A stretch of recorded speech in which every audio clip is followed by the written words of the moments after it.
Friends, బయటపడ్డ EVM rigging, recounting, EC ఆదేశాలు. ఈ విషయాలను తెలుసుకునే ముందు వీడియో మీరు కంప్లీట్గా చూడండి. అప్పుడే మీకు కంప్లీట్ ఇన్ఫర్మేషన్ ఏంటో అర్థమవుతుంది. అదేవిధంగా చాలామంది వీడియో చూస్తున్నారు కానీ సబ్స్క్రైబ్ చేసుకోవడం మాత్రం మర్చిపోతున్నారు. దయచేసి సబ్స్క్రైబ్ చేసుకోండి. సబ్స్క్రైబ్ చేసుకోవడం వల్ల నేను చేసే ప్రతి ఒక్క అప్డేట్ మీరు ముందుగానే పొందగలుగుతారు. అదేవిధంగా చాలామంది లైక్ చేయడం మర్చిపోతున్నారు. దయచేసి లైక్ చేయండి. లైక్ చేయడం వల్ల ఈ ఇన్ఫర్మేషన్ అనేది మనం చాలామందికి రీచ్ చేసిన వాళ్ళు అవుతాం. ఇంక లేట్ చేయకుండా వీడియోకి వెళ్ళిపోదాం.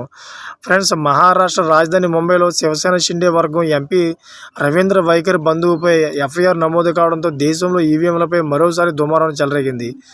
ఈవీఎంల వ్యవహారంపై ప్రభుత్వం, ప్రతిపక్షాలు ముఖాముఖి తలపడ్డాయి.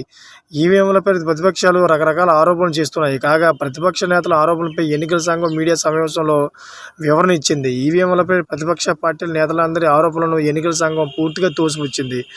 అయితే ఈవీఎంలను ఎలాంటి ఓటీపీతో అన్లాక్ చేయలేమని లేదా ఏ పరికరానికి కనెక్ట్ చేయలేమని ఎన్నికల సంఘం తెలిపింది.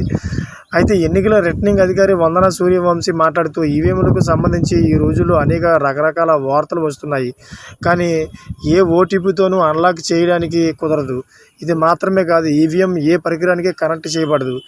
ఈవీఎంలు సంబంధించి కొన్ని తప్పుడు వార్తలు ప్రసారంలో ఉన్నాయని రిటర్నింగ్ అధికారికి తెలిపారు. అయితే ఇది ఒక స్టాండ్ ఎలోన్ సిస్టమ్, దీనిని తారుమారు చేయలేము. ఈవీఎంలకు సంబంధించి తప్పుడు వార్తలు ప్రసారం చేస్తున్న వారిపై నోటీసులు జారీ చేశామన్నారు. అంతేకాకుండా ఐపీసీ సెక్షన్ 499 కింద పరువు నష్టం కేసు కూడా నమోదు చేశామన్నారు. రిటర్నింగ్ అధికారి వందన సూర్యవంశీ మాట్లాడుతూ తప్పుడు వార్తలు ప్రసారం చేస్తున్న వారిని ఒప్పించేందుకు నేను కూడా ప్రయత్నించానని, అయితే వారు వినలేదన్నారు. ఇప్పుడు వారికి 505 ఐపీసీ మరియు 499 ఐపీసీ కింద నోటీసులు పంపించామని ఆయన అన్నారు. Thank for watching friends.